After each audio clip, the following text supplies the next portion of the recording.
Welcome to the series of ECO 403 short lectures. ये ECO 403 की short lecture series की video है। Complete series इस चैनल के ऊपर अपलोड की जा रही है और आज की वीडियो के अंदर आपको लेक्चर नंबर 16 करवाया जा रहा है। तो शुरू करते हैं आज के इस ट्यूटोरियल को। Understanding the real exchange rate. Real exchange rate को हम समझते हैं हाउ एप्सिलॉन इज़ डिटरमाइंड। जो रियल एक्सचेंज रेट है वो डिनोट किया जाता है एप्सिलॉन के तौर पर, और ये प्ले करता है क्रूशल रोल जो है डिटरमाइन करने में। जो बैलेंस होता है कंट्री की नेट एक्सपोर्ट और जो उसका कैपिटल आउटफ्लो होता है। और अगर हम देखें एक ओपन इकोनॉमी के अंदर, तो इक्विलिब्रियम कंडीशन जो वो रिक्वायर करती है कि नेट एक्सपोर्ट जो है वो इक्वल हो नेट कैपिटल आउटफ्लो के। और इंटरेस्टिंगली अगर हम देखें तो ना तो सेविंग ना तो इन्वेस्टमेंट डायरेक्टली डिपेंड होती है रियल एक्सचेंज रेट पे।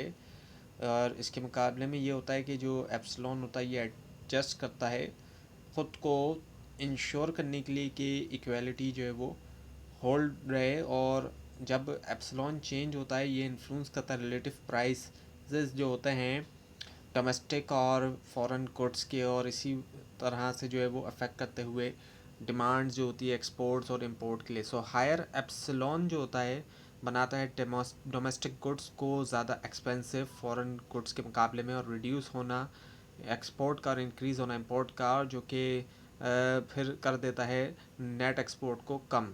और इसके मुकाबले में जो लोअर एप्सिलॉन होता है ये बनाता है डोमेस्टिक गुड्स को चीपर, बूस्ट करता है एक्सपोर्ट, रिड्यूस करता है इंपोर्ट,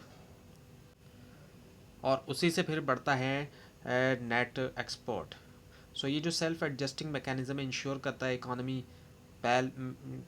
इंश्योर करता है इकोनॉमी को कि मेंटेन किया जाए बैलेंस फ्लो ऑफ गुड्स और फ्लो ऑफ कैपिटल जो है across border.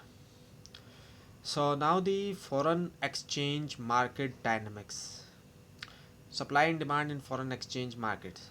Foreign exchange market जो होती है जहाँ पर करेंसीज ट्रेड होती है, और ये प्ले करती है एक बहुत बड़ा रोल डिटरमाइन करने में जो रियल एक्सचेंज रेट होता है। इस मार्केट के अंदर डिमांड जो होती है करेंसी की, कंट्री की करेंसी की, वो आती है प्राइमरीली तौर पे उन फॉरेनर्स से जिनको ज़रूरत होती है परचेज़ करने के लिए कंट्री का जो नेट एक्सपोर्ट होता है। फॉर एग्ज़ाम्पल जैसे कि फॉरेनर बाय करना चाहते हैं यूएस के गुड्स और सर्विसेज, तो उनको यूएस डॉलर की ज़रूरत पड़ेगी, और जब इस यूएस डॉलर की उनको ज़रूरत पड़ेगी तो वहीं से फिर डिमांड जो है वो डॉलर की आ जाती है।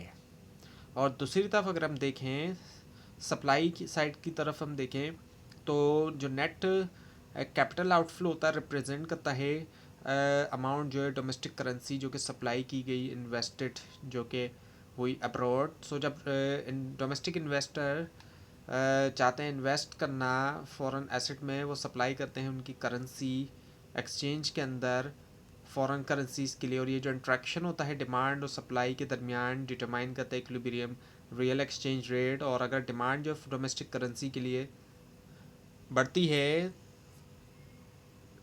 इस वजह से कि जो हायर फॉरेन इंटरेस्ट है डोमेस्टिक गुड्स के अंदर, करेंसी जो है वो अप्रिशिएट करती है और उसी से हायर जो है वो एप्सिलॉन आता है।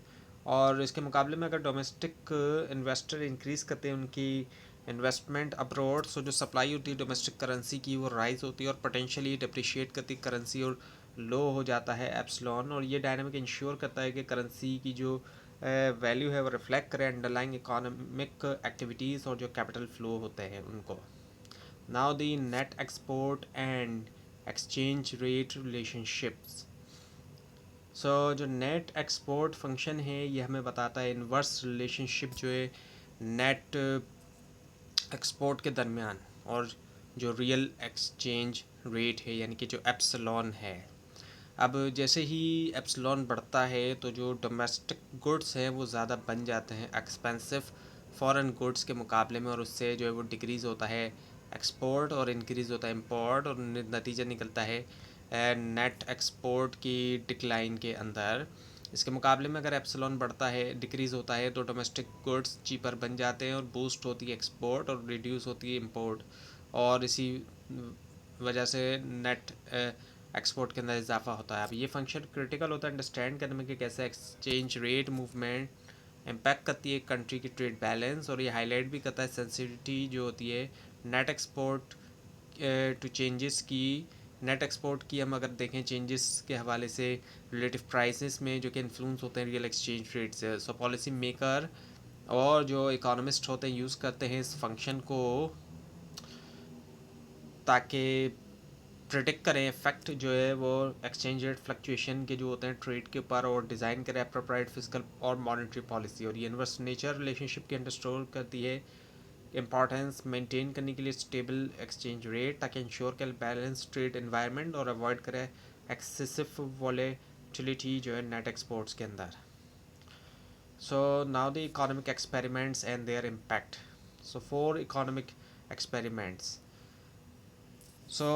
कई सारे इकोनॉमिक एक्सपेरिमेंट इलस्ट्रेट करते हैं कि कैसे डिफरेंट पॉलिसीज़ और मार्केट चेंजेस अफेक्ट करती है रियल एक्सचेंज रेट और नेट एक्सपोर्ट को। पहला होता है फिस्कल पॉलिसी एट होम, यानी कि इंक्रीज़ होना गवर्नमेंट स्पेंडिंग का या रिड्यूस होना टैक्सेस का, और कम हो जाना नेशनल सेविंग का। और ये रिडक्शन जो होती है सेविंग में उससे डिक्रीज़ होता है नेट कैपिटल आउटफ्लो, जो कि सबब बनता है रियल एक्सचेंज रेट का कि उसके अंदर इजाफा होता है और नेट एक्सपोर्ट जो है वो गिर जाती हैं। सेकेंडली फिस्कल पॉलिसी का जो इम्पैक्ट आता है, फिस्कल पॉलिसी जो फॉरेन फिस्कल पॉलिसी का इम्पैक्ट है इसमें क्या है कि पार्टिकुलरली तौर पे एक्सपेंशनरी मेजर्स जो होते हैं दूसरे कंट्रीज़ में वो रेस करते हैं, बढ़ाते हैं, वर्ल्ड का दुनिया भर का इंटरेस्ट रेट बढ़ाते हैं। और ये चेंजेस इन्फ्लुएंस करते हैं डोमेस्टिक इन्वेस्टमेंट डिसीजंस जो कि डायरेक्टली अफेक्ट करते हैं नेट एक्सपोर्ट को, अल्टर करते हुए कैपिटल फ्लोस। और थर्ड ये है कि इंक्रीज डोमेस्टिक इन्वेस्टमेंट डिमांड। जो इंक्रीज़ होती है इन्वेस्टमेंट डिमांड के अंदर डोमेस्टिक इकॉनमी के अंदर, ये जो है रिड्यूस करता है नेट कैपिटल आउटफ्लो, क्योंकि ज़्यादा फंड जो है वो डायरेक्टेड होते हैं डोमेस्टिक इन्वेस्टमेंट की तरफ, ना कि फॉरेन एसेट्स की तरफ। और ये शिफ्ट जो है वो डिक्रीज़ करता है सप्लाई जो होती है डॉलर की फॉरेन एक्सचेंज मार्केट में, और उसी से हायर रियल एक्सचेंज रेट आता है और लोअर हो जाती है नेट एक्सपोर्ट। और लास्टली अगर हम देखें तो ट्रेड पॉलिसीज़ का एम होता है रिस्ट्रिक्ट करने के ऊपर इम्पोर्ट्स, जैसे कि